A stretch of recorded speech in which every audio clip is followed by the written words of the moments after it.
Well, let's go to football now, and Tony Mepham joins us. We've got to start, really, with the Friends Provident FA Cup. Corinthians and St George's, two titans, two heavyweights of the Manx top flight. But they put their league differences to one side this weekend.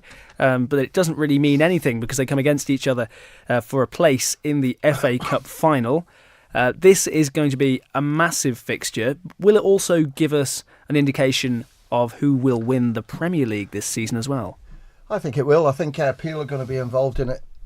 You've still got Russian kicking around, Corinthians and St George's. I went down to watch St George's the other night. I'll watch any game of football. And they were pretty impressive. 8-0 against Douglas High School Old Boys. Yes, Old Boys were maybe one or two players that you'd expect to see in the starting lineup in the team. But, you know, when you look at the rest, they were pretty strong. And I have to say, St George's were really, really good. Frank Jones, 4 goals. He had the game of his life on Wednesday. Johnny Myers, people say that Johnny's come at the end of the rainbow. Well, it looks as if he's just starting again because he's playing in centre midfield and he did really well midweek as well. But be interesting just to see sort of his starting lineup because Sean Quay was on the bench, and I know Sean has been struggling a little bit with an injury. It's nothing major, but I would think that Sean will start. You'll have Andy Perry in goal. Julian Ringham will be there at the back. Probably Jack McVeigh, I don't know. Joe Quayle was really good on Wednesday. He'll play right back, I would think. And then in midfield, you've got Frank Jones. Left-hand side, Chris Bass. Right-hand side, if he's recovered, Joey Morland. Took a nasty gash on his head on Wednesday. Went to hospital, but I think he will have recovered on that one. And then it's whether Sid Batty scored a real clever goal for a free kick. It was way above what you'd expect to see of a 17-year-old, 16, 17-year-old do. And then you've got Kieran McNulty and Furrow Davies to deal with. So that's a really good team. And when you look at the amount of caps that those players have got playing for the Ireland team, then they're very, very strong. But it's funny because, you know, I'm involved with Corinthians, and sort of 3 or 4 years ago, we were just an also ran. And suddenly it's all just clicked into place. Young players that have come through have just stepped up to the plate. Players that have signed have just surpassed anything that we've been used to. You know, people like Sean Doyle, Steve Whitley, yes, he was one of us and went and then came back. But when you look at Dan Simpson, who is turning into a fine player, Luke Murray, 17 years of age, I think it is, who's keeping an Ireland international like Ryan Burns out of his position.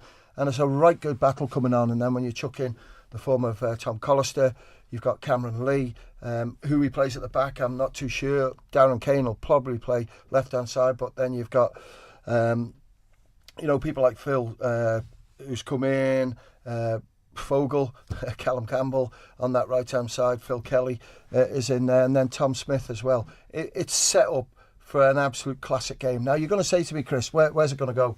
Last year, when you look at it, St George's and Corinthians played each other 3 times. First game, Corinthians beat St George's at St George's 4-3. Then in the game that really St George's wanted to win the league was at Corinthians, who were sort of second, hammered them 8-0. So that's what Geordies have got in the tank. But then in the Charity Shield, which is the first time that Corinthians have played in that, I think, ever, beat St George's 4-3. So it's nip and tuck. Corinthians aren't there at the moment because they're so young. Are they good enough? Yes, they are. But it just depends what St George's team turns up.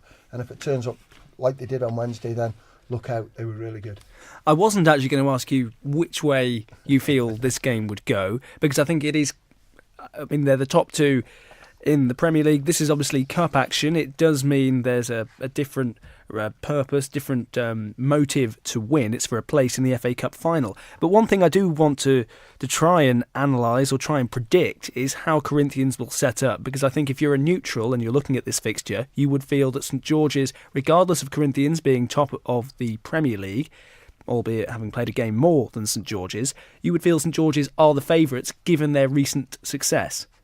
Yeah, I think so, but I think St George's haven't really got going this year until the Peel game at Glencountry Road, because I watched the first half and I thought, you know, St George's aren't sparking here. It's something missing. And then in the second half, I saw the St George's of old. I think, you know, having Chris Bass back has certainly helped things on that left-hand side. He's a bit ring-rusty in the first one, but he was back to good form on Wednesday. And, you know, I love watching players like that. You know, yes, I want Corinthians to win, but when I watch a performance like we saw midweek, then you say to yourself, okay, this could be a good game of football, but Corinthians are still our best player missing. They've been missing him all season, Chrissy Cannell. And it's just a shame Chrissy's not there to enjoy the run that they've had so far. But I think the statement of intent was last Saturday against Rushen. To go down to Rushen and to beat them 2-0 takes some doing, because Rushen are top 4 side on the Isle of Man. And they kept a clean sheet, and Killier and goals been playing really well. And Cameron Lee has just been a fantastic player to have back. He's always been there for us, but he went to university in America, and he's come back and he's just leading by example and got himself in the Ireland squad and thoroughly deserves it. I just hope it turns out to be the game that it could be, because they're two sides littered with great footballers of the future, and I just feel that it's going to be whoever plays best on the day is going to get the result.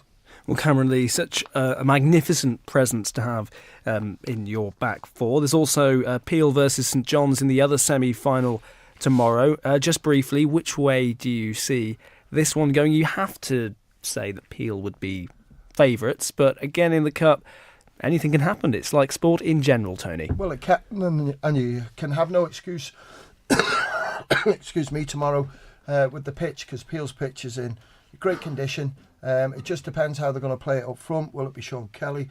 Will it be Billy Kenyick? You know what's coming down that right-hand side is the train, Lee Gale, who's in great form at the moment. Defensively, I worry a little bit at times with Peel's defence. You've got Daniel Ace, who's big experience in there, but he's over 40 now. You've also got Tom Wood there, who I think has been the most improved player of this season in a lot of games that I've seen. But midfield, you'll have Daniel Bell, you'll have Mark Kelly. But St John's, they go into this game, they know underdogs.